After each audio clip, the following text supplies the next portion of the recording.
దేవునికి స్తోత్రం. నా సాక్ష్యం ఏమంటే నాకు ఫస్ట్ బ్లడ్ చాలా తక్కువగా ఉంది, అథ్లెట్ కావాలని బ్లడ్ ఎక్కించినారు. బ్లడ్ ఎక్కించిన తర్వాత కూడా మళ్ళీ బ్లడ్ మొత్తం తగ్గిపోయింది. బ్లడ్ మొత్తం ఇట్లా తగ్గిపోతుందని టీచర్ దగ్గరకు వచ్చి ప్రేయర్ చేయించుకున్నాను. 5 పాయింట్స్ ఉన్న నేను వచ్చి టీచర్ దగ్గరకు వచ్చి ప్రేయర్ చేయించుకున్నప్పుడు నా బ్లడ్ ఒక 5 పాయింట్స్ మాత్రమే, చాలా తక్కువ ఉంది. ఇట్లా ఉండకూడదు, పాపకి ప్రాబ్లం ఉంది కదా, ఇట్లా ఉంటే కోమా లేకపోతుంది అని చెప్పినారు. నేను టీచర్తో ప్రేయర్ చేయించుకున్నాను. టీచర్తో ప్రేయర్ చేయించుకున్నాక నేను మొన్నే చెక్ చేయించుకున్నాను. ఇప్పుడు నా బ్లడ్ 10.3 ఉంది. అందుని బట్టి దేవునికి వేలాది వందనాలు చెల్లించుకుంటున్నాను. ఈ చిన్ని సాక్ష్యాన్ని దేవుడు దీవించి ఆశీర్వదించారు. ఈ గణతంత్రి వాక్యం కంఠస్థం చేసినందుకే అని దేవునికి వేలాది వందనాలు చెల్లించుకుంటున్నాను. ఆమేన్, ఆమేన్, ఆమేన్. 2 నుంచి 5 వచనాలు చదువుకున్నాం. వెంటనే నేను ఆత్మ వంశుడనైతిని, అదిగో పరలోకమందు ఒక సింహాసనం వేయబడి ఉండెను. సింహాసనం నందు ఒకడు ఆసీనుడై ఉండెను. ఆసీనుడైన వాడి దృష్టికి సూర్యకాంతి పద్మ రాగములను పోలిన వాడు మరకతముల వలె ప్రకాశించు ఇంద్రధనుసు సింహాసనమును ఆవరించి ఉండేది. సింహాసనం చుట్టూ 24 సింహాసనములుండెను. ఈ సింహాసనం నందు 24 పెద్దలు తెల్లని వస్త్రములు ధరించుకొని తమ తలల మీద సువర్ణ కిరీటం నుంచి పెట్టుకొని వారై కూర్చుండిరి. ఆ సింహాసనంలో నుండి మెరుపులను, వనులను, ఉరుములను బయలుదేరుచున్నవి. మరియు ఆ సింహాసనం ఎదుట 7 దీపములు ప్రజ్వలించుచున్నవి. అవి దేవుని 7 ఆత్మలు. దేవుని లేఖన భాగాన్ని దీవించి ఆస్వాదించుగాక. ఆమేన్, ఆమేన్, ఆమేన్. ప్రశస్తమైన మీ సన్నిధానములకు వధింపబడిన గొర్రెపిల్ల రక్తానికి ఎంతగానో స్తుతులు స్తోత్రం చెల్లించుకుంటున్నాం. మీరు పరిశుద్ధంగా ఉన్నారు. మేము ఎల్లప్పుడూ పరిశుద్ధంగా ఉండటానికి మీ కృపా కలుగ చెందని ప్రార్థిస్తున్నాం. దేవా, మీ యొక్క స్వరూప దర్శనంలో ఎంత పరిశుద్ధత, ఎంత కాంతివంతం ఉన్నదో మేము చూచినప్పుడు మా తల్లి దేవా, మా యొక్క స్వరూప దర్శనంలో మేము జ్ఞాపకం చేసుకుని మీ స్వరూప దర్శనంలో మేము మా ప్రభ నా తండ్రి వెలుగొందే బిడలుగా ఉండులాగున మీ యొక్క కృపా సామదాయచమని ప్రార్థిస్తున్నాం. మీ వెలుగులో మా చీకటి బ్రతుకులను సరిదిద్దమని ప్రార్థిస్తున్నాం. దేవా, మీ యొక్క వెలుగులో మీ కాంతి కిరణంలో మా ముఖం పైన పడినప్పుడు తండ్రి మీకు అయిష్టమైన ప్రతి కార్యం వాళ్ళ నుంచి లయపరచమని ప్రార్థిస్తున్నాం. దేవా, పరిశుద్ధమైన తలంపులు, చూపులు, చేతలు, నడక, మాట, దేవా హృదయ ధ్యానం మా ప్రభ నా తండ్రి ప్రతిదీ నీకు ఇంపైన సువాసన యాగంగా ఉండుగాక ప్రభా. స్తోత్రం.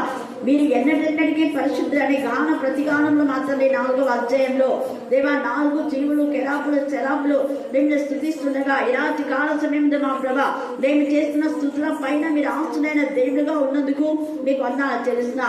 తండ్రి అయిన దేవా, మీరు గాలి రెక్కల మీద గమనం చేసే దేవుడు ప్రభా. స్తోత్రం. దేవా, మీకే స్తోత్రం, మీకే స్తోత్రం, మీకే స్తోత్రం, మీకే స్తోత్రం. 4 జీవుల పైన నా ప్రభ నా తండ్రి మీరు ఆస్తుడై ఉన్న దేవా, ఎంత స్తుతించినా కూడా తక్కువే ప్రభువా. దేవా, దేవతలు అనబడే వాళ్ళకు ఎవరికి నా ప్రభ ఇలాంటి యొక్క నా ప్రభ స్వరూప దర్శనం లేదు నాయన. మీకే స్తోత్రం, మీకే స్తోత్రం, మీకే స్తోత్రం, మీకే స్తోత్రం, మీకే స్తోత్రం, మీకే స్తోత్రం, మీకే స్తోత్రం. మా పాదములకు రాయి తగులకుండా మమ్మల్ని ఎత్తి పట్టుకునే దూతలకు మా ప్రభా నాతని మీరు ఆజ్ఞాపించే దేవుడుగా ఉన్నందుకు మీకు వందనాలు చెల్లిస్తున్నాం. మీరు మాకు తల్లిగా, తండ్రిగా, ఆదరణకర్తగా, ఆశ్చర్యదుర్గంగా, మా మంచి స్నేహితుగా, మా మంచి నాయకుడిగా, మా మంచి గైడ్గా, మా మంచి విడుదల విమోచగా ఉన్నదేవా ఎంత స్తుతించినా కూడా తక్కువే ప్రభువా. ఇలాంటి కాలశంతో మీరు ఆత్మలో ప్రేరేపింపజేసి నడిపించిన ప్రతి ఒక్కరి బట్టి నీకు వందనాలు చెల్లిస్తున్నాం. దేవా, ప్రత్యేక రీతిలో నా ప్రభ నా తండ్రి దూర ప్రాంతం ఉన్నా కూడా నీ బిడ్డలు మా తండ్రి కరుణాపీఠంలో కలిసి నేను ప్రార్థించే గొప్ప ధన్యత దేవా మేరీకి, మరి హైమౌత్కి నా ప్రభ మీరు ఇచ్చారు. వందనాలు చెల్లిస్తున్నాం. దేవా, మీకే స్తోత్రం, మీకే స్తోత్రం, మీకే స్తోత్రం, మీకే స్తోత్రం. బిడ్డలు ఎక్కడున్నప్పటికీ ప్రార్థనలో, ప్రార్థనలో, ఆత్మలో ఏకీభవిస్తున్నందుకు మీకు వందనాలు చెల్లిస్తున్నాం. చిన్న బిడ్డలు నా ప్రభా బ్లెస్సింగ్ బట్టి, కీర్తిని బట్టి, శ్వేతని బట్టి, నా ప్రభా జ్యోతిని బట్టి, డాలిని బట్టి, నా ప్రభా లక్కిని బట్టి మీకు వందనాలు చెల్లిస్తున్నాం. అలాగే నా ప్రభ నా తండ్రి మమతను బట్టి నా ప్రభ నా తండ్రి ప్రసన్నను మీ జ్ఞానం వివేకం మీరు దాయిచ్చమని ప్రార్థిస్తున్నాం. రెగ్యులర్గా నీ సన్నిధిలో నేను ఘనపరిచి నా తండ్రి ఆమె జీవితం ప్రతి అక్కడ ఔషధం మీరు తీర్చండి. శోభను బట్టి దేవ చిన్నాన్ని బట్టి మీకు వందనాలు చెల్లిస్తున్నాం. అలాగే ఎల్సమ్మకు సుఖమైన ప్రస్తుతం దాయిచ్చమని ప్రార్థిస్తున్నాం. తండ్రి ప్రభావతి మనుమరాలను మీరు ఆస్వాదించండి. నూతన బలం నూతన శక్తి మీరు దాయిచ్చండి. దేవ కరుణా పీఠంలో మా ప్రభా నీ నామ పేద జన్మించిన ప్రతి బిడ్డ నూతన బలం నూతన శక్తి మీరు దాయిచ్చండి. జ్యోతి యొక్క బాబుని బట్టి కూడా మీకు వందనాలు చెల్లిస్తున్నాం. ఆయన స్తోత్ర దేవర పాపను బట్టి మీకు వందనాలు చెల్లిస్తున్నాం. లుదియా కుమారుడికి మీరు స్వస్థం బట్టి మీకు వందనాలు చెల్లిస్తున్నాం. ఇంకా బిడ్డకి పూర్ణ స్వస్థత మీరు దాయిచ్చండి. ధైర్యం కలగచేయండి. భయం అలజడి కలవరం పిరికితనం ఏ సమయంలో గద్దించమని ప్రార్థిస్తున్నాం. దేవా మీకే స్తోత్రం, మీకే స్తోత్రం, మీకే స్తోత్రం. అరుణమ్మ ఇంట్లో పనిచేస్తే దురాత్మల ప్రేతాత్మల సమయంలో గద్దించే కథలుగా బంధించమని ప్రార్థిస్తున్నాం. స్తోత్రం.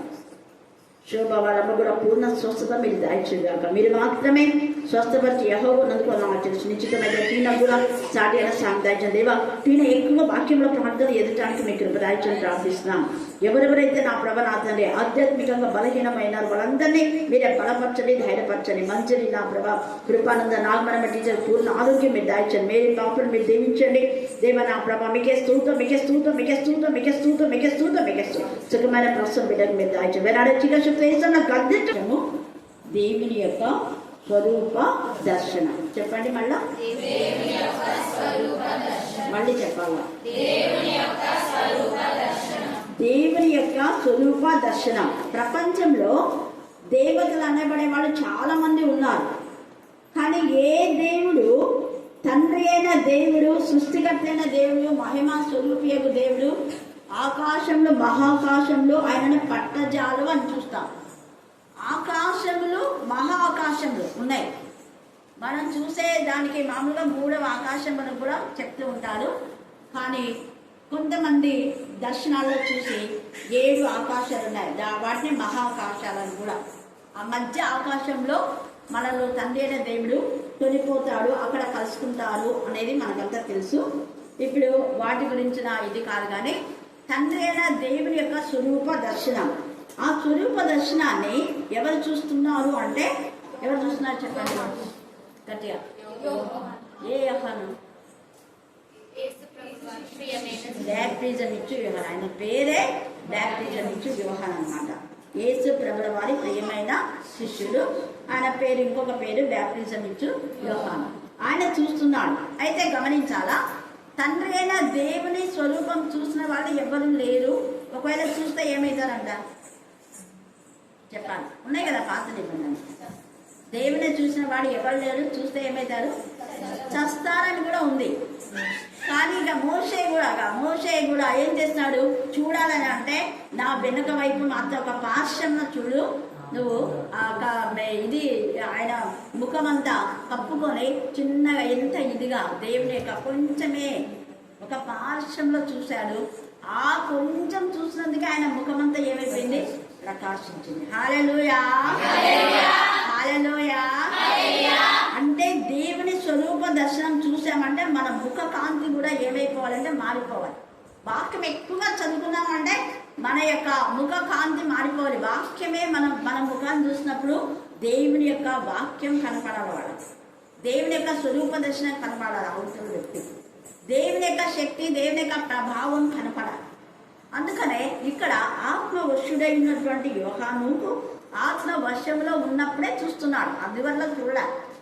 అంతకుముందు అంటే చాలా సంవత్సరాలు ఇవి చివరిన ఆయన చనిపోతున్న సమయంలో చివరి గడియల్లో ఈ దర్శనం తండ్రి అయిన దేవుడు ఇచ్చాడు. అంతవరకు ఈ దర్శనాన్ని ఆయన చూడాలి. అంటే ఎంత ఆత్మీయంగా అభివృద్ధి చెందాడు. హల్లెలూయా, హల్లెలూయా. మనం ఆత్మీయంగా అభివృద్ధి చెందినప్పుడు దేవుడు ఒక్కొక్కటి మన జీవితంలో అభివృద్ధి చేసుకుంటూ వెళ్ళిపోతాడు. ఆత్మ బలం, ఆత్మశక్తి, ఆత్మ ధైర్యాన్ని ఆయన చూసేటటువంటి ఆత్మ చెవులు, ఆయన స్వరం వినే ఆత్మ చెవులు ఇస్తాడు. ఆయన స్వరూపం చూసేటటువంటి ఆత్మ నేత్రం తెలుస్తాడు. ఇక్కడ ఆత్మ నేత్రంలో తెరవబడి ఉన్నాయి కాబట్టి ఏమంటున్నాడు ఇక్కడ? ఆత్మవశుడ నైతిని అంటున్నాడు. ఆత్మవశుడ నైతిని అనే మాటలో ఇన్నర్ మీనింగ్ ఏంటంటే టోటల్గా ఎంటర్ శరీరము మారిపోయింది. ఆత్మ సంబంధమైన విషయాల్లో శరీరం మార్పు చెందింది. అంటే ఆత్మ నేత్రం తెరుచుకున్నాడు, ఆత్మ చెవులు తెరవబడినాయి, హృదయం అంతా పరిశుద్ధాత్మతో శక్తితో నింపబడింది. శారీరకమైన ఈ బాహ్య యొక్క శరీరం నుంచి వేరైపోయిన ఆత్మ వశుడైన అవడము అంటే శరీరం నుంచి వేరు కావడమే. హల్లెలూయా, హల్లెలూయా, హల్లెలూయా. అందుకని ఈ ప్రకటన గ్రంథం చదివేటప్పుడు అపోస్తలుడైన పౌలు ఏమన్నా అంటే, ఒక వ్యక్తి నాకు తెలుసు, అతను ఆ 3వ ఆకాశంలోనికి వెళ్ళాడని నేను విన్నా, కానీ ఆయన శరీరంతో కొనిపోబడిన శరీరం లేక కొనిపోవడంలో అది నాకు తెలియదు అన్నాడు.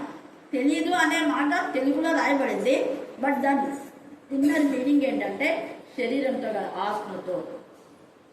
హల్లెలూయా, హల్లెలూయా. మీకు చాలాసార్లు చెప్పే ఆత్మ వశులు అయ్యే విషయమే. ఎలాగా అంటే, మనం మామూలుగా నిద్రలో ఉన్నప్పుడు మనకు కళలు వస్తాయి. కళలు వచ్చినప్పుడు నువ్వు ఇక్కడే ఉంటావు, కానీ నువ్వు ఎక్కడ ముంబై పోయినట్టు, అక్కడ పోయినట్టు, ఇక్కడ పోయినట్టు, అక్కడ పలానా చోట విజయం చూడక వాళ్ళతో మాట్లాడినా, నేను అక్కడికి అసలు ఆమె ఎప్పుడు నేను చూడలే, కానీ ఆమెతో మాట్లాడినా అంటుంటాం. నేరక కూడా ఛాన్సాలు వచ్చినాయి దర్శనాలు. అక్క నాతో చెప్తా ఉండనమాట, కళలోనే ఎక్కడో పరిగెత్తుతుందంటే అక్కడ భయంకరమైన చీకటి. నేనేమో అక్కడ నిలబడి అక్క పోవద్దు, అక్కడికి పోవద్దు, అక్కడ చీకటి ఉంది, వద్దు వద్దని గట్టిగా నేను అరుస్తున్నా. నా మాటలు ఏమి అక్కడికి వినపడ, అలాగనే వెళ్ళిపోతుంది. తర్వాత ఉన్నట్టుండి నేను గట్టిగా అరిచేసరికి ఇట్లా తిరిగి ఎవరు అరుస్తున్నారని చూస్తే నా చుట్టంతా పెద్ద వెలుగుందంట. ఆ వెలుగులో వెలిగిపోతున్నా. అక్క చూసుకొని ఏంటి నా పక్క అంతా ఇంత ఉంది అనేసి మళ్ళా నా వైపుకి వస్తూ ఉన్నాంట. అంతలోపలే కళ అక్కకు పోయింది. అంటే ఆ కళలో నేను అక్కడ పోయినట్టు, నేను ఉండేది ఇక్కడే ఉన్నాను, కానీ ఆ అక్క కళలో నేను ఆమె నన్ను చూసినట్టు. ఆమె ఎక్కడికో, ఆమె పడుకున్న మంచం మీద ఆమె ఉంది, కానీ ఆమె ఎక్కడికో వెళ్ళిపోతా ఉంది. అలాగే నేను కూడా చెప్పాను, నా యొక్క అంటే నేను చెప్పింది నాకు కళ కాదు కానీ దర్శనమే. ప్రార్థన చేసేటప్పుడు నాకు వచ్చిన దర్శనం, నాకు రెక్కలు వచ్చి ఎక్కడికో ఎగురుతూ ఉన్నా. ఇదేంటి, నేను పక్షిలాగా మారినానా ఏంటి, దేవుడు ఏంటి నన్ను పక్షిలాగా మార్చినాడా, నేను మనిషినే కదా అని అనుకుంటున్నా. మనిషిలాగానే ఉన్నా, కానీ చేతుల్లాగా లేవు, రెక్కల్లాగా ఉన్నాయి. అంత కొండలు అవి ఇవన్నీ పోతూనే ఉన్నాయి స్పీడ్గా. అది ఎట్లా ర్యాకెట్ స్పీడ్ లాగా పోతున్నా. ఏంటి ఇంత ఇదిగా పోతున్నా, ఇవన్నీ చూస్తున్నా పోతున్నా. అంత ఎన్నెన్నో సెలయేళ్ళు చూస్తూ ఉన్నా, మొక్కలు, రకరకాలైన పూల మొక్కలు చూస్తూ ఉన్నా, అవన్నీ కొండలు. అప్పుడు నాకు తర్వాత ఆ ప్రాంతాలకు పోయినప్పుడు నాకు గుర్తొచ్చింది. ఇంకొకసారి సముద్రం చూసినప్పుడు కొన్ని సెలయేళ్ళు పైనుంచి ఇట్లా కిందికి పడుతున్నాయి. అప్పుడు నేను కొన్ని ప్రాంతాలు బెంగళూరు అక్కడంతా పోయినప్పుడు ఆ సిచ్యువేషన్ ఉంది. బాంబేలో కూడా కొన్ని ఉన్నాయి, ఫౌంటైన్స్ కొన్ని ఉంటాయి కదా అవి. అయితే అక్కడ నేను అవి చూసినప్పుడు నేనుగానే ఉన్నా. నేను అక్కడికి వెళ్ళినా ఆత్మ ద్వారా. హల్లెలూయా, హల్లెలూయా. అలాగనే మనం చూస్తే ఫిలిప్పిని కూడా తండ్రైన దేవుడు నువ్వు వెళ్ళి రథాన్ని కలుసుకో అన్నాడు. అప్పుడు ఫిలిప్ ఇక్కడే ఉంటాడు, ఆత్మ ద్వారా పోయి ఆయన కలుసుకున్నాడు సెకండ్లో. మళ్ళీ అక్కడ నుంచి సెకండ్లో అతనికి చెప్పి అతని బ్యాప్టిజం ఇచ్చిన తర్వాత మళ్ళీ కనపడలేదు. ఫిలిప్పుని ఎంత వెతికినాడంట నపుంసకుడు, కానీ కనపడలేదు. ఇక్కడ ఆత్మ వశములో అయినప్పుడు ఇంత ఇదిగా దేవుడు మనతో మాట్లాడతాడు, మనకు చూపిస్తాడు కూడా దర్శనాలు. అట్లానే వాక్యంలో ఆశ్చర్యమైన సంగతులు నాకు తెలియచేయి దేవా అని అన్నప్పుడు వీటికి రిలేటెడ్ వాక్యాలను దేవునికి చూపిస్తాడు. ఇక్కడ ఆత్మవశుడు ఎవరెవరు ఆత్మవశులైనారు మీకు తెలిసిన కొన్ని చాలాసార్లు నేను చెప్తున్నాను. ఏమా హలో, యెహెజ్కేల్, very good, God bless you. యెహెజ్కేల్లో తర్వాత యెషయా ఆత్మవశుడై ఉన్నాడు, తర్వాత యిర్మీయా కూడా ఆత్మవశంలో ఉన్నాడు కదా. వీళ్ళంతా కూడా ఏలియా, ఎలీషా కూడా ఆత్మవశుడైనప్పుడు దేవుడు అనేక కార్యాలు వాళ్ళ పక్షంగా చేశాడు. ముఖ్యంగా యెహెజ్కేల్ చూడండి ఎంత చక్కగా నేను చెప్పింది. నేను ఇక్కడ దేవుడు మనకు రిలేటెడ్ వాక్యాలు చూపిస్తాను. యెహెజ్కేల్ 1వ అధ్యాయంలో అక్కడ కూడా తండ్రి అయిన దేవుని స్వరూప దర్శనం ఉంది. అక్కడ మీరు యెహెజ్కేల్ 1వ అధ్యాయం చదవండి, యెహెజ్కేల్ 10వ అధ్యాయం చదవండి. సేమ్ ఇక్కడ ఉన్నటువంటి ఈ స్వరూప దర్శనమే అక్కడ వాళ్ళకి కనపడుతుంది. కాబట్టి యెహెజ్కేల్ 1:10 మీకు చదివితే దేవుడు మీతో మాట్లాడతాడు. ఇక్కడ ఈ యొక్క ఆత్మ వశుడైనప్పుడు, ఆత్మ వశంలో ఉన్నప్పుడు యోహాను ఎలాగా భూమిలో నుంచి పైకి ఎక్కిరా అంటే పైకి ఎక్కిపోయాడో, అలాగనే యెహెజ్కేల్ కూడా, యెహెజ్కేల్ అయితే ఇలాగా జుట్టు పట్టుకొని అక్కడెక్కడో లోయలోనికి తీసుకొని వెళ్తాడు. అలాగా మనకు చెప్తారనమాట. నేను ఎక్కడికి నన్ను తీసుకొని పోయాను, ఒక అరణ్యంలోనికి తీసుకొని పోయి, లోయలోనికి తీసుకొని పోయి అక్కడ దింపి అక్కడ జరుగుతున్నవన్నీ కూడా నాకు చూపించాను అని చూపిస్తా ఉన్నా. కాబట్టి ఈ యొక్క సమయమందు తండ్రి అయిన దేవుడు మనలో మాట్లాడుతున్నాడు. ఆత్మ అధీనంలో ఉన్నప్పుడు దేవుని అనేక కార్యములు దేవుడు మనకు చూపిస్తాడు. చూడండి ఇక్కడ ఎంత చక్కగా చెప్తున్నాడు చూడండి. ఆత్మ వశుడైతేనే అదిగో పరలోకమందు ఒక సింహాసనము వేయబడిన. పరలోకమందు ఏముందంట? గట్టి చెప్పాలి. ఈ సింహాసనము దేవుని సింహాసనం. తర్వాత ఆ సింహాసనంలో ఒకడు ఆసీనుడైనాడు. ఆసీనుడైన వాడు దృష్టికి సూర్యకాంత పద్మరాగములను పోలినవాడు. సూర్యకాంత పద్మరాగం అంటే ఇప్పుడు ఉన్నటువంటి యొక్క సూర్యుని కంటే తేజస్సు, కోటి సూర్య తేజస్సు కలవాడు. మనము వివరించలేనంతటువంటి ఆ తేజస్సును కలిగినటువంటి తండ్రి అయిన దేవుడు. ఇదే ప్రకటన 1వ అధ్యాయం 13వ వచనంలో చూడండి. అక్కడ కూడా తండ్రి అయిన దేవుడు అంటే ఒక స్వరూపం అక్కడ మనం చూస్తున్నాం. తిరిగి రాగా 7 సువర్ణ దీప స్తంభములను 7 సువర్ణ దీప స్తంభములను దీపముల స్తంభముల మధ్యను మనుష్య రూపం పోలిన మనుష్య కుమారుని రూపం పోలిన. ఒక్క చదవండి తేటగా స్పష్టంగా. మనుష్య కుమారుని పోలిన రూపం ఒకని చూచితిని. ఆయన తన పాదముల మట్టుకును. సరే మీరు తర్వాత చదువుకోండి. ఆయన తన పాదముల మట్టుకు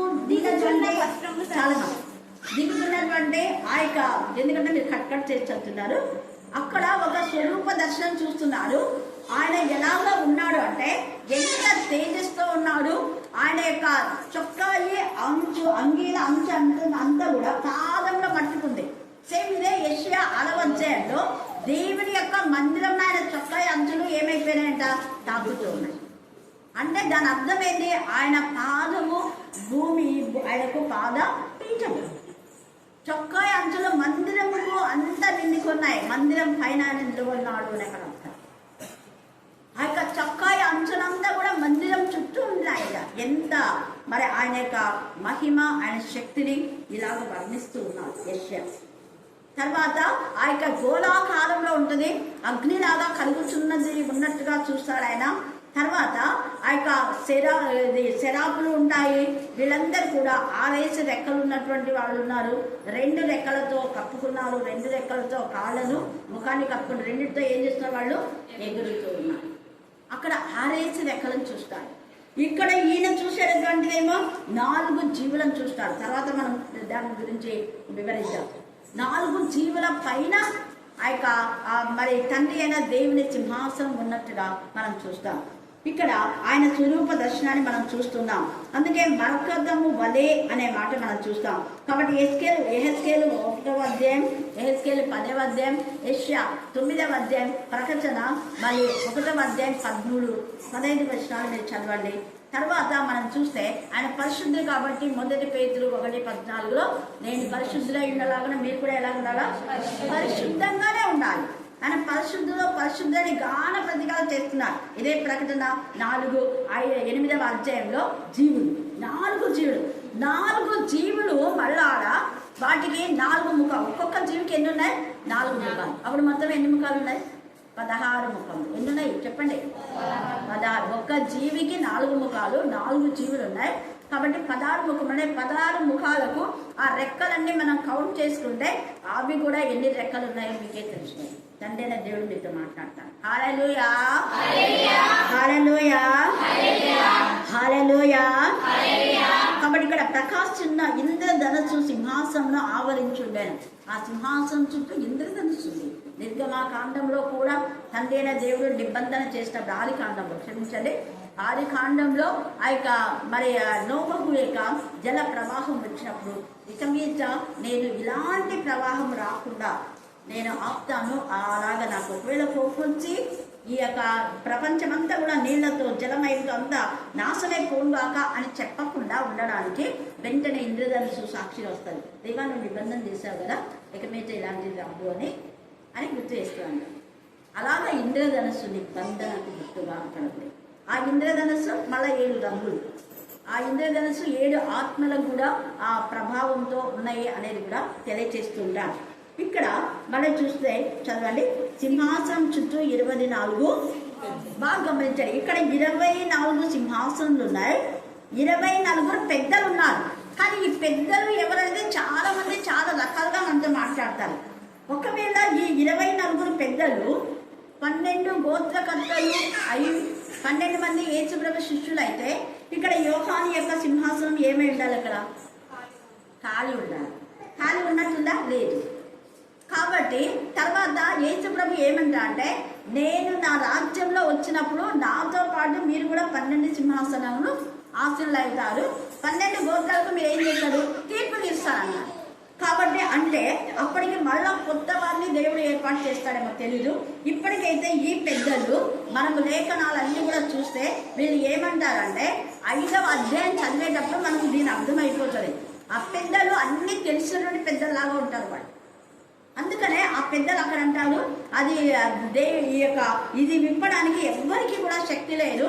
అది పైన భూమి ఎందే కానీ, భూమి కిందనే కానీ, ఆకాశం అందే కానీ ఎక్కడ ఎవ్వరు కూడా దాన్ని చూడలేరు, విప్పలేరు, అలాంటి వాళ్ళు ఎవ్వరు లేరు అని ఏడుస్తుంటే అయితే ఒకడు ఉన్నాడన్నాడు. ఆయన ఎవరు అంటే యేసుప్రభు. యేసుప్రభులో దావీదు కదమ్మా, ఎవరు దావీదు ఎవరంది? దావీదు యేసుప్రభు వారు. దావీదుకు చిగురు అనొచ్చు, దావీదు చిగురు, యూదా గోత్రపు సింహం అనొచ్చు, దావీదు తాల్చెం కలవాడు అని కూడా చెప్పొచ్చు. అయితే ఈ యేసు ప్రభుల వారు జగత్తు పునాది వేయబడక ముందే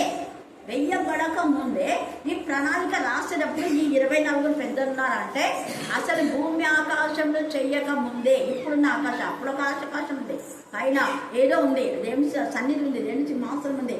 సృష్టి చెయ్యనప్పుడే దేవుడు, తండ్రి అయిన దేవుడు తన యొక్క సభలో వీళ్ళని ఉండాలని నిర్ణయించుకుని ఉంటాడు. హల్లెలూయా, హల్లెలూయా, హల్లెలూయా. అందుకే వీళ్ళకి అన్ని తెలిసినట్టుగా వాళ్ళు అక్కడ మాట్లాడతారు. భూమి కింద కానీ ఎవరు కానీ లేరు అనే మాట అంటే ఆ భూమి తయారు చేసినప్పుడు ఈ పెద్దలకు ఇది తెలిసింది, ఆకాశం నిర్మాణం చేసినప్పుడు ఈ పెద్దలకు తెలిసింది కాబట్టి భూమి పైన లేదు, భూమి కింద లేదు, పైన కూడా ఎవ్వరు లేరు అనే మాట వాళ్ళు మాట్లాడగలిగారు. కాబట్టి పెద్దలు దేవుడు ఏర్పాటు చేసుకున్న వారై ఉండవచ్చు.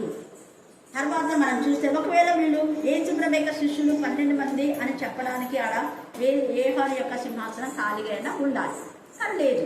తర్వాత మీరు 12 మంది సింహాసనం పైన మీరు ఆశీనులై ఉంటారు అన్నాడు. ఎప్పుడు? నాకు రాజ్యం ఇచ్చిన, మీరు రాజ్యాన్ని ఏల్తారని కూడా చెప్పారు. మరి ఇప్పుడు ఇంకా రాజ్యం రాలేదు కదా. యేసుప్రభుల వారు ఇంకా తన రాజ్యంలో ఏలేటటువంటి ఆ సమయంలో అంటే అప్పుడు కొత్త ఆకాశం, కొత్త నీరు ఉన్నప్పుడు వీళ్ళు ఉండొచ్చు. హల్లెలూయా, హల్లెలూయా, హల్లెలూయా.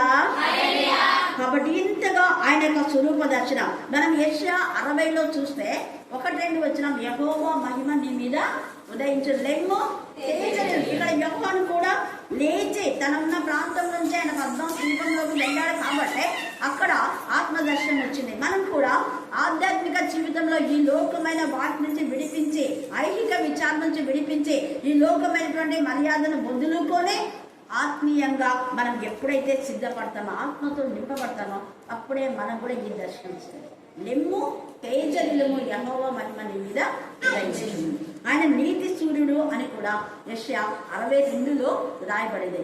ఆయనను ఆ యొక్క భూమి ఆకాశం పట్టజాలవు అని కూడా అంత మహిమతో తండ్రి అయిన దేవుడు ఉన్నాడు. దేవతలు అనే వాళ్ళు ఎవ్వరికి ఈ యొక్క ఆపర్చునిటీ లేదు. ఇలాంటి ఆ యొక్క మరి స్వరూప దర్శనం మనకు లేదు అనే విషయాన్ని మనం జ్ఞాపకం చేసుకొని తండ్రి అయిన దేవుని యొక్క స్వరూపాన్ని అనేకులకు మనం తెలియజేస్తూ ఆయన మహిమను, ఆయన ప్రభావాన్ని ఎల్లప్పుడూ మనము కొనియాడే వారంగా ఉండాలి. తర్వాత ఇంకా మనం చూస్తే ఇంకా వీటన్నిటి కూడా అక్కడ 24 పెద్దలు కూర్చున్నారు. సింహాసనంలో నుండి ఏమొస్తున్నాయంట? మెరుపులు, ధ్వనులను, గురుములను బయలుదేరుచున్నవి. మరియు సింహాసనం ఎదుట 7 దీపములు ప్రజ్వలించు 7 దీపాలు.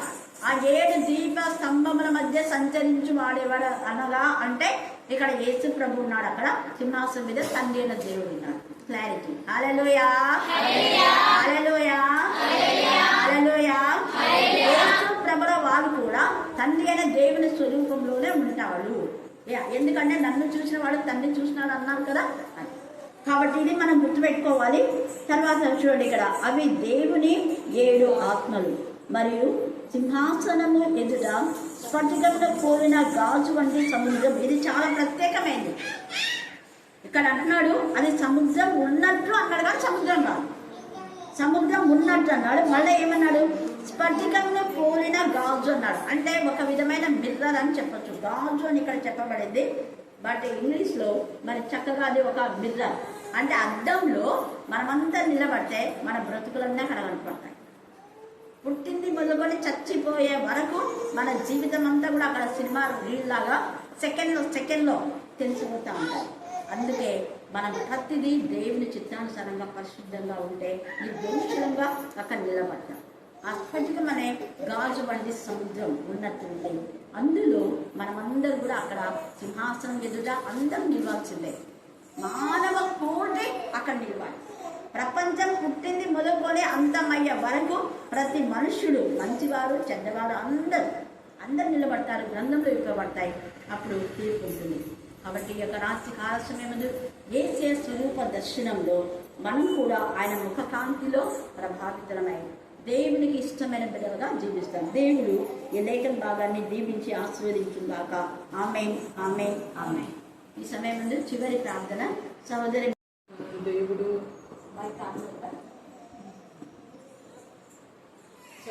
ముడుమాలకి వెళ్ళిన తర్వాత చాలా రోజులైందనమాట. నేను ఇంతకుముందు ఉండే పాస్టర్ మెసేజ్ చెప్పేవాడు అనమాట చర్చిలో. అయితే నాకు కొంచెము అక్క చెప్పినవి నేను వినేవి, వాళ్ళు చెప్పేవి కొంచెం డౌట్ వచ్చేదనమాట. నేను చెప్తే బాగుంటుందేమో అని ఆలోచన వచ్చేది. కానీ ఏమనే వాళ్ళంటే తెలిసిన వాళ్ళు, నువ్వు పోయి అడిగి మెసేజ్ చెప్తానని చెప్పు, నీ నోటితో అని చెప్పినారనమాట. నేను అట్లా చెప్తే బాగుండదు, దేవుడే వాళ్ళతో మాట్లాడి వాళ్ళే పిలిచి అది దేవుని చిత్తం అయితే నేను వాడబడాలి అనుకుంటే దేవుడే వాడుకుంటాడు అని చాలా రోజుల నుంచి వెయిట్ చేసిన అనమాట. వాళ్ళు అట్లా మెసేజ్ చెప్పినప్పుడల్లా నాకు చెప్పాలనిపించేది, కానీ నేను ఎక్కడి వేసినాను. అయితే ఈ 2024లో దేవుడు అద్భుత రీతిగా నన్ను 5వ మాటకి దేవుడే నన్ను వాళ్ళతో మాట్లాడిపించి మెసేజ్కి నా పేరు పిలిపించి 5వ మాటకి వాడుకున్నాడు. 5వ మాటకి వాడుకున్న తర్వాత ఒక 2 వీక్స్కేమో శ్రీలకుడికి పిలిచినారు. తర్వాత సండే స్కూల్ టీచర్గా పిలిచినారు. అది కేవలం దేవుని కృప. తర్వాత మా చిన్నమ్మ కూడా 2-3 months నుంచి ఇంట్లోనే ఉందన్నమాట. గొడవయ్యి చాలా బాధపడినారు. ఇంట్లో వాళ్ళు ఊరికే డిస్కషన్ చేస్తున్నారు, కానీ వేస్ట్ అయింది. నేనైతే ప్రభువును కార్యం చేస్తామనుకున్నాను. అద్భుత రీతిగా చిన్నమ్మని పంపించేసినాడు, ఏ గొడవ లేకుండా. తర్వాత వాళ్ళ పిల్లలకి హెల్త్ బాగాలేదన్నమాట. 3 మాలలు ఉన్నప్పుడే వాళ్ళ పిల్లల విషయంలో కూడా అద్భుతం చేసినాడు. తర్వాత మా పాప విషయంలో, నా విషయంలో వాతావరణం చాలా ఇబ్బందిగా ఉండేది. నా హెల్త్ విషయంలో, చిన్న పాప విషయంలో కూడా అద్భుత రీతిగా కార్యం చేసినాడు. తర్వాత మళ్ళీ నేను ఇక్కడ అక్క గ్రూప్లో పెట్టిన మెసేజ్ వింటే నేను అక్కడ ఏం రెఫరెన్స్ పెట్టినానో ఇక్కడ చిన్నారి తర్వాత వాడబడిన పిల్లలందరూ మెసేజ్లు ఉన్న తర్వాత అక్కిలు తర్వాత షేన్ రాజు వాళ్ళు చెప్పిన తర్వాత నేను చెప్పిన మెసేజ్లో కూడా ఈ రెఫరెన్స్ వీళ్ళకి దేవుడి జ్ఞాపకం చేసినాడని నేను చాలా సంతోషపడ్డాను. అయితే అన్ని విషయాల్లో నేను అక్కడ ఉన్నన్ని రోజులు నాకు ఏ కొదువ లేకుండా, ఎటువంటి ఇబ్బంది లేకుండా అన్ని విషయాల్లో నాకు చాలా చాలా చాలా అద్భుతం చేసినాడు. అందుని బట్టి దేవాది దేవుడికి లెక్కలేని వందనాలు. ప్రార్థిస్తున్న విజ్ఞాపన ఆత్మకి, అక్కకి, సహవాసానికి వందనాలు. ప్రేజ్ మమ్మికిల్గా ప్రేమిస్తున్న మా తండ్రి బట్టి నా తండ్రి ప్రతి ఒక్క సూచక క్రియను బట్టి మీకు లెక్కలేని వందనాలు చెల్లిస్తున్నాం తప్ప అయా యోగ్యులం అల్పులం అయినప్పటికీ ఎల్లప్పుడూ మా పక్షంగా నా తండ్రి విజ్ఞాపన చేస్తున్న ఆత్మ మీకు లెక్కలేని వందనాలు. కేవలం మీరు పరిశుద్ధుల కోసం విజ్ఞాపన చేస్తున్నారని మనం చదివి ఉన్నాం ప్రభు. అందుకే పరిశుద్ధతను మాత్రమే కలిగి ఉండడానికి సహాయం చేయండి. పరిశుద్ధతలోనే మేమందరం బ్రతకడానికి సహాయం చేయండి. పరిశుద్ధతని మాత్రమే చూడడానికి సహాయం చేయండి. పరిశుద్ధత ఉంటేనే మిమ్మల్ని చూస్తామని మేము వాక్యంలో విని ఉన్నాం కదా ప్రభు. మరి మా కళ్ళతో నాయన, మా చెవులతో నా తండ్రి, మా అన్ని విషయాల్లో నాయన మేము పరిశుద్ధంగా ఉండడానికి మమ్మల్ని బట్టి నాయన, ఒక్కరిని బట్టి మేము కుటుంబాన్ని చూడగలిగిన దేవుడు నా తండ్రి. అందుని బట్టి నాయన మమ్మల్ని, మా కుటుంబాలని నాయన అన్ని విషయాల్లో నా తండ్రి మరి అద్భుత రీతిగా నాయన హాస్పిటల్లో ఉన్న నాయన మరి అక్క వాళ్ళ పిల్లల విషయంలో కూడా నాన్న సురక్షితంగా నాన్న మీరు తీసుకొచ్చి అద్భుతం చేశారు. బ్లడ్ లేనప్పుడు కూడా నాయన నాకును తనకు కూడా అద్భుత రీతిగా మీరు ఇచ్చినారు, మీకు వందనాలు ప్రభా. అలాగే ఇక్కడ నాయన మా కోసం ప్రార్థించిన సహవాసంని నాయన కన్నిక్కరపడి నాయన దయ చూపించి 2013లో ఇక్కడ పిలిచిన ఆ పిలుపుని బట్టి నాయన మీరు ఏ విధంగా నమ్మదగిన వారిగా ఉన్నారో మేము కూడా అలా నమ్మకంగా ఉండడానికి సహాయం చేయండి ప్రభా. అది అక్క ప్రార్థించిన ప్రతి ఒక్క ప్రేయర్ రిక్వెస్ట్ మీరు విని ఉన్నారు, మీకు లెక్కలేని వందనాలు చెల్లిస్తున్నాను ప్రభా. ఎవరిని ఎక్కడ ఏ విషయంలో మర్చిపోయినా మీరు విజ్ఞాపన ఆత్మగా ఉండి నాయన మరి నాయన మేరీ టీచర్ ద్వారా నాయన పెద్ద పెద్ద వాళ్ళ ద్వారా గ్రూపులో నాయన మీరు చేపించిన మెసేజ్ని బట్టి నాయన విన్న ప్రతి ఒక్క ప్రేయర్ రిక్వెస్ట్ని నా తండ్రి మీరు జ్ఞాపకం చేసుకున్నప్పుడు ప్రభా నిజంగా నాయన ఒక్కొక్క ప్రేయర్ రిక్వెస్ట్లో ఎంత అద్భుతం అంటే ప్రభా మేము ప్రార్థించింది తక్కువ కానీ మీరైతే నాయన కునుకక నిద్రపోక నా తండ్రి మా కోసం చేసే విజ్ఞాపన అంతా ఇంత కాదు ప్రభా. అందుని బట్టి మీకు లెక్కలేని వందనాలు ప్రభా. ఇంకా మా మధ్యలో నా తండ్రి ఆత్మీయ తల్లిని మమ్మల్ని కూడా ఈ రోజుటి వరకు నాయన సజీవ సంఖ్యలో ఉంచినావంటే నాయన కేవలం నీ కృప మహదైశ్వర్యం బట్టి నాయన మీకు లెక్కలేని వందనాలు ప్రభా. మీ చిత్తం అయితే మేము కూడా నాయన ఆధ్యాత్మిక జీవితంలో నాయన అభివృద్ధి పొందడానికి నా తండ్రి మరి మాకు సహాయం చేయండి. ఇక్కడున్న ప్రతి ఒక్కరికి నాయన మీ స్వరూప దర్శనం చూడగలిగిన జీవితం మాకు అందరికీ దయచేయండి. మా లోపాలు మా బలహీనతలను నజరేయుని యేసు నామములో కాల్చలాయం చేయండి. ప్రతి ఒక్క ప్రేయర్ రిక్వెస్ట్ నా తండ్రి మీరు జ్ఞాపకం చేసుకుంటున్నారు. ధైర్యంతో విశ్వాసంతో మీ వైపు నాయన చూడ్డానికి నా తండ్రి మరి నాయన విశ్వసించడానికి సాగడానికి సహాయం చేస్తారని నాయన మీ బలమైన ఆత్మతో మమ్మల్ని నింపి పంపమని నజరేయుని యేసు నామములో నాయన మీ నామ రక్తంలో ముద్రించుకుని రాతడికి సిద్ధం చేయమని మీ నామంలో అడిగి వేడుకొని పొందుకొని ఉంటున్నాం మా తండ్రి.